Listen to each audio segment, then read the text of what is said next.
নমস্কার, আপনাদের প্রত্যেককে ইংলিশ টিউশনে সুস্বাগতম। আজ আমি ভাব সংক্রান্ত বিষয়ে আলোচনা করব। ইতিপূর্বে আমরা ভাব সংক্রান্ত বিষয়ে নবম দিনে ক্লাস কমপ্লিট করেছি। আজকের আমাদের ভাব সংক্রান্ত বিষয় দশম দিনের ক্লাস। আজকের আমি যে বিষয়টা নিয়ে আলোচনা করব সেটা হলো মডাল ভার্ব হিসাবে মাইড ভার্বের ব্যবহার বা মাইড ভার্বটা কেমন ভাবে ব্যবহার করা হয়। ইতিপূর্বে আমরা মডাল ভাব সংক্রান্ত বিষয়ে শ্যাল, শুড এবং মে ভার্বের ব্যবহার নিয়ে আলোচনা করেছি এবং আজকের আমাদের মাইড ভাব নিয়ে আলোচনা। আমরা জানি যে মডাল ভাব ছটা। সেই ছটা ভাব কি কি? Shall, will, can, may, must এবং অট।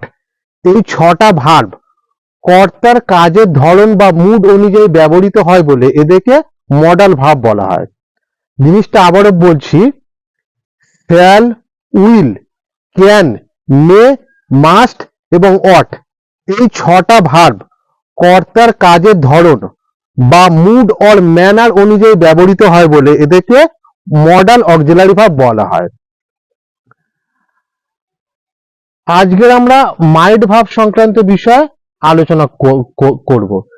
সেই সঙ্গে আরো একটা বিষয় জেনে রাখা যাক যে মডাল ভাবটা কিন্তু অক্সিলারি ভার্বেরই একটা পার্ট, মানে অক্সিলারি ভার্বের একটা ভাগ। তো অক্সিলারি ভার্ব কাকে বলে? যে ভার্ব অন্য ভার্বকে টেন্স, মুড এবং ভয়েস গঠনে সহায়তা করে তাকে অক্সিলারি ভার্ব বলে। অক্সিলারি ভার্বের মোট সংখ্যা 12টা। To be, to have, to do, shall, will, can, may, must, ought, need, dare, use to. এই অক্সিলারি ভার্বকে আবার তিনটে ভাগে ভাগ করা যায়। তার মধ্যে একটা প্রধান ভাগ হলো প্রিন্সিপাল অক্সিলারি। প্রিন্সিপাল অক্সিলারির মধ্যে তিনটে ভার্ব পড়ে। সেই তিনটে ভার্ব কি কি? টু বি, টু হ্যাভ এবং টু ডু। এরপরে হলো মডাল অক্সিলারি, মানে অক্সিলারি ভার্বকে তিনটে ভাগে ভাগ করা যায়। একটা হলো প্রিন্সিপাল অক্সিলারি, একটা হলো মডাল অক্সিলারি, আর একটা হলো সেমি মডাল। তো প্রিন্সিপাল অক্সিলারির মধ্যে কোন কোন ভার্ব গুলো পড়ছে, মানে এই 12টার মধ্যে 12টাকে আবার তিনটে ভাগে ভাগ করা হচ্ছে। প্রিন্সিপাল অক্সিলারির মধ্যে পড়ছে to be, to have, to do. Modal অক্সিলারির মধ্যে পড়ছে shall, will, can, may, must এবং অট। এবং সেমি মডেলের মধ্যে পড়ছে নিড, ডেয়ার এবং ইউজ টু।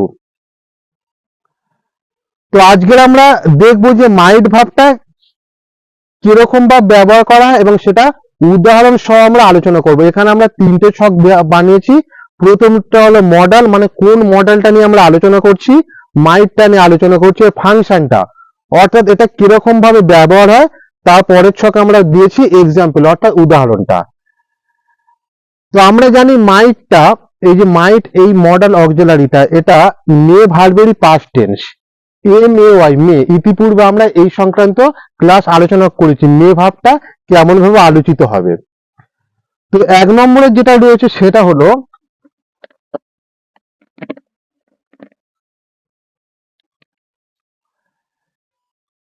এক নম্বরে কি দেওয়া রয়েছে? As a past form of May, অর্থাৎ মেয়ের এটা পাস্ট ফর্ম হিসাবে ব্যবহৃত হয়।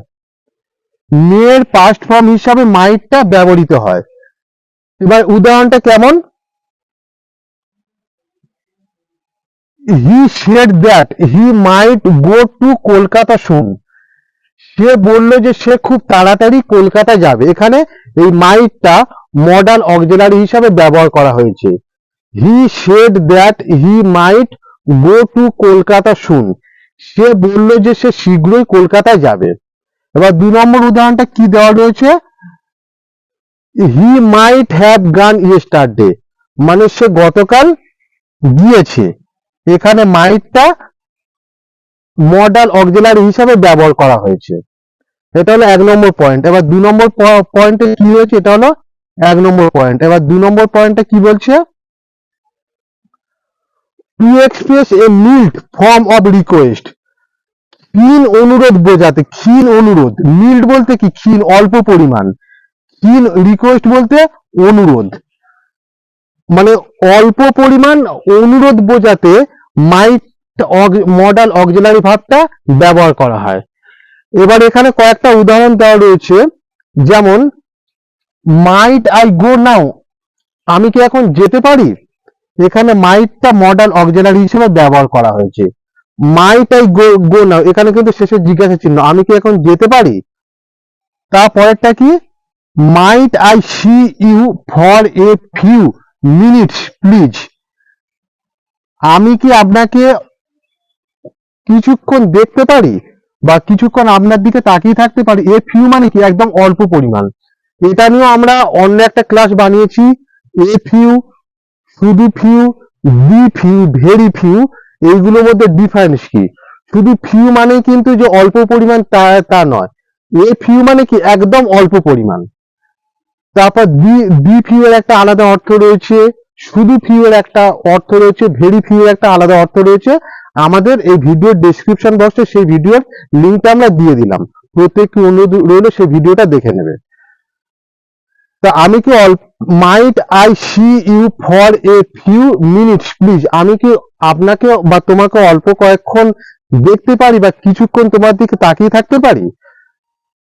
এবার 3 নম্বর উদাহরণটা কি বলেছে বা 3 নম্বর নিয়মটা এখানে কি বলেছে, টু এক্সপ্রেস পসিবিলিটি, পসিবিলিটি মানে কি সম্ভাবনা, পসিবিলিটি মানে কি সম্ভাবনা, সম্ভাবনা বোঝাতে মাইট মডাল অক্সিলারি ভার্বটা ব্যবহার করা হয়। কোনো কোনো ক্ষেত্রে বা সময় বিশেষে অনেক সময় সম্ভাবনা বোঝানোর জন্য মডাল অক্সিলারি ভার্বটা ব্যবহার করা হয়। যেমন এখানে উদাহরণের দিকে আমরা খেয়াল করি। আচ্ছা, এটা একটা উদাহরণ, এটা একটা আলাদা উদাহরণ, ঠিক আছে।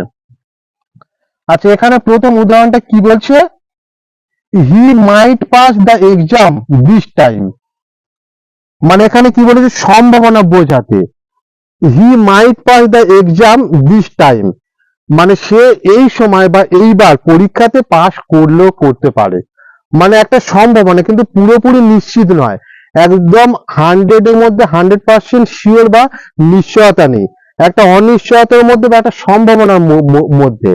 হি might pass the exam this time, এইবার বা এই সময় সে পরীক্ষাতে পাস করতে পারে। এবার 2 নম্বর উদাহরণটা কি বলেছে, দিস মেডিসিন মাইট কিউর হিম, এখানে দিস মেডিসিন, মেডিসিন মানে কি ঔষধ, মাইট কিউরি, কিউরি মানে কি সারানো বা আরোগ্য লাভ করা বা সারিয়ে তোলা, এই ওষুধটা তাকে সারিয়ে তুলতে পারে বা তাকে এই রোগ থেকে মুক্ত করতে পারে। মেডিসিন মানে ওষুধ, কিউর মানে সারিয়ে তোলা বা আরোগ্য লাভ করা, হিম মানে হিম মানে তাকে। এবার শেষের পয়েন্টটা কি বলেছে, to express A purpose, purpose মানে কি উদ্দেশ্য, পারপোজ মানে কি উদ্দেশ্য, পারপোজ মানে হলো উদ্দেশ্য। তো উদ্দেশ্য বোঝানোর জন্য কখনো কখনো মাইট মডাল অক্সিলারি ভার্বটা ব্যবহার করা হয়, কখনো কখনো উদ্দেশ্য বোঝানোর জন্য মাইট মডাল অক্সিলারি ভার্বটা ব্যবহার করা হয়।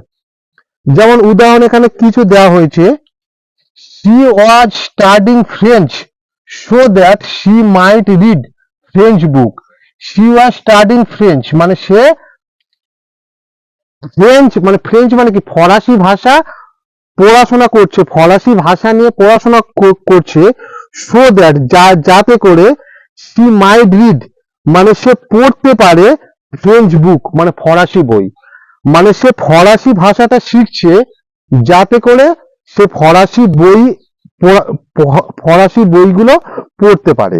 এখানে মাইটটা মডাল অক্সিলারি হিসাবে ব্যবহার করা হয়েছে এবং ফ্রেঞ্চ বুক মানে ফরাসি বই, আমি তো বলেই দিলাম।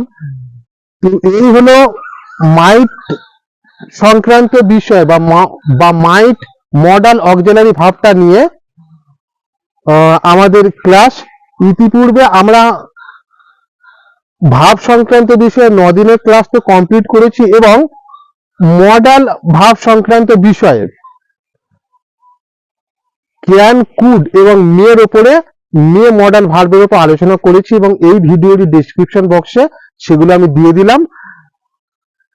আমাদের চ্যানেলের ভিডিও সম্পর্কে যদি আপনাদের কোনো কিছু মতামত থাকে নিচে কমেন্ট বক্সে লিখে অবশ্যই জানাবেন। ধন্যবাদ।